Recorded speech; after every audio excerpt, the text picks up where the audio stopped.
everyone, I'm Alyssa. And I'm Brandon. And we're the Wagners. We're a husband-wife duo who travel all around the country since 2021 for Brandon's travel nursing job.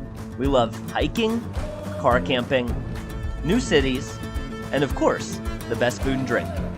Along with adventure, we always look for ways to keep our travel budget-friendly. So pack your bags and join us as we wander together. Bonjour, Wanderers! Welcome to the city of love, Paris, France. And this was perfect timing for us because we actually arrived on our anniversary. We took the early train from Amsterdam right into Paris. So for anyone who's planning a multi-country Europe trip, all the countries within the EU don't need any extra customs or check-in processes or anything like that. This is for planes, trains, any mode of transportation. And another thing that's nice about the train specifically, unlike planes, you don't need to show up 2 hours early. You can pretty much just get to your platform right before the train arrives, and there's no special procedures before boarding. So I'll make a little video about more with the trains, but for now we're just going to explore France. So after arriving and checking into our hotel, which again, rest assured, our concierge spoke perfect English for us, we knew our first order of business was to get some French pastries. So we went to a bakery called Angelina, and honestly, I'll mention the macarons in another video, but in Paris, in deciding what food to get, you really just need to let your heart and your eyes do the choosing. I don't feel good recommending something for you. You just have to do it yourself, and you really can't go wrong with all the sweet treats. And of course, this is a world famous place to get them, so whatever you choose will be divine. So we took the subway to get to this cafe, and the subway system in Paris is actually one of the biggest in the world.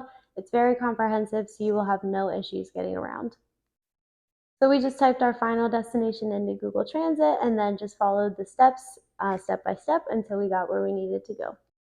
So unlike Amsterdam and New York, sadly, the Paris Metro is not currently taking tap to pay. They are still using these physical tickets.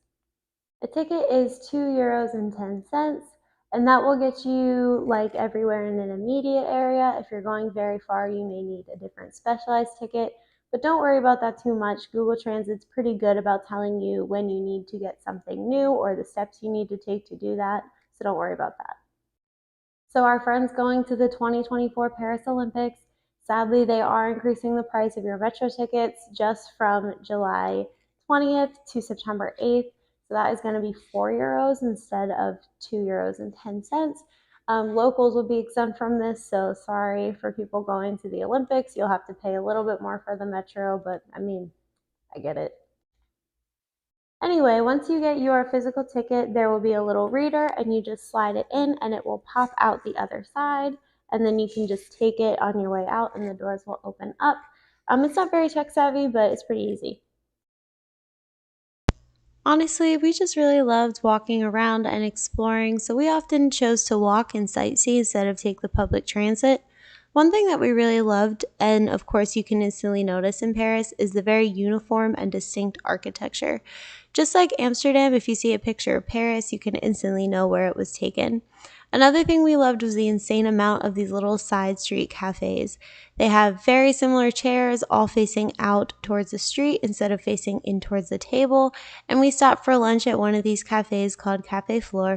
We were excited to get the onion soup, which of course, if it didn't dawn on you already, we thought this was super funny that it was called onion soup here in France instead of French onion soup.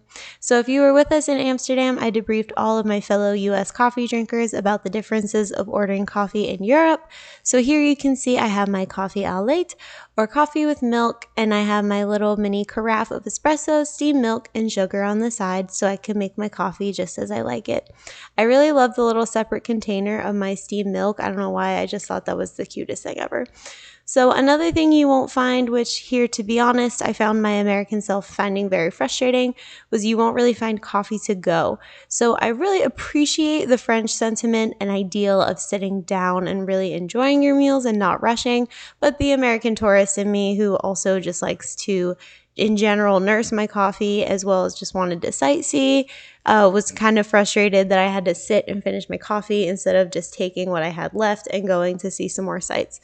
So Obviously, the French culture is high on food and beverage, so you'll definitely want to take part of this, and I would encourage you to look up some French restaurant etiquette videos so you can make sure you're being polite and courteous guests, as we always want to be respectful in other countries.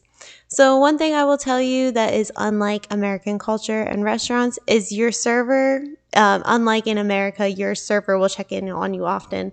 But most places in Europe, they don't want you to feel rushed and intruded, so they typically won't come over to you unless you make eye contact or you kind of stick up your hand for attention.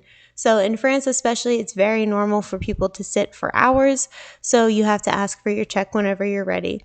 Again, since we're fast-paced American tourists, we would honestly just ask for our check like when we got our food so we could cash out and leave as soon as we were done. But once you get the check, it's kind of signaling that you'll be leaving soon as you're clearly not buying anything more. So the main thing we wanted to do today was see the Eiffel Tower. And since we love taking the more slow scenic routes, we decided to just walk there after our lunch and have a leisurely little time of sightseeing. So we finally got there, and now let's get to the scoop on all things Eiffel Tower. So first of all, let's talk about getting your ticket. You can pre-order your tickets online if you'd like, and since we were coming from so far away, I of course wanted to have everything booked, and as I was doing it a few weeks in advance, I was really nervous when I saw that they were sold out for all the days that I would be there, but don't worry if this happens to you, you can still get walk-up tickets. So the ticket options are a little confusing, so let me try to make this as clear as possible. So there are different levels and ways to get to each level, and the price changes depending on where you are going and how you get there. So for example, some people may only want to go to the second floor and not the top. If this is your plan, you can either take the elevator or walk, and obviously the elevator will be more expensive. So the prices just went up in 2024. And since this is already a lot of variables, I'm just going to tell you the adult price, but there are discounts for youth ages 12 to 24, children under 12, people with disabilities, and children under 4 are free. And of course, I'll link this in the bottom for you so you can see everything as well. So the adult prices. If you want to take the stairs to the second floor only, it is 11.5 euros, and the elevator to the second floor is 18 euros and 10 cents. So the elevator to the top is 28 euros and 30 cents, and taking the stairs to the second floor and then the elevator to the top is 21.5 euros. So the stairs only go up to the second floor where you then meet the elevator. So there's no cheaper price to take the stairs all the way to the top because there are no stairs there. So that is not an option. So don't fear if you get there and you see that the line's really long. There's actually different lines for the different types of ticket options. So we just got it in right in the line for the stairs to the second floor and then the elevator to the top. So not only was that line shorter than some of the others, but it moves pretty quickly. So don't give up on this right away if you see that the line's really long. I would definitely say this is something worth doing. So just for your general information, the second floor is 116 meters or about 380 feet. So honestly, it's not that bad, and I always just like seeing the views as you go up. The top is 276 meters or 905 feet, but again, you'll take the elevator to the top.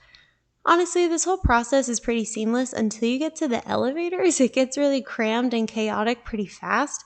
Also, I misplaced my elevator ticket for a few moments, so just make sure you have your ticket for the elevator when you approach the elevator. So we couldn't have planned this better if we tried, honestly. We arrived at the top still in daylight, and we were able to watch the sunset, and then we saw the view from nighttime. So like I said, this was our actual anniversary, so it was very romantic, and it was a really great way to spend our evening. I'm sure you guys may have guessed that travel has always been a goal of both of ours. And when we were in high school, Brandon actually bought me a little Eiffel Tower necklace for Christmas, and he promised to take me all over the world and said that one day he wanted me to wear the necklace on top of the Eiffel Tower, and then today I did. So this was a very memorable anniversary for us. So right as we were getting off the tower, it was lit up, so all the lights, we were able to see and get some more shots, and we were happy again with this completely accidental but really great timing. So this was a really great introduction to Paris, and we can't wait to show you guys next week. Make sure you like and subscribe, because next week we are talking all about art and food, and you won't want to miss it. Thanks so much for watching, and we will see you guys next week, still here in Paris. Au revoir.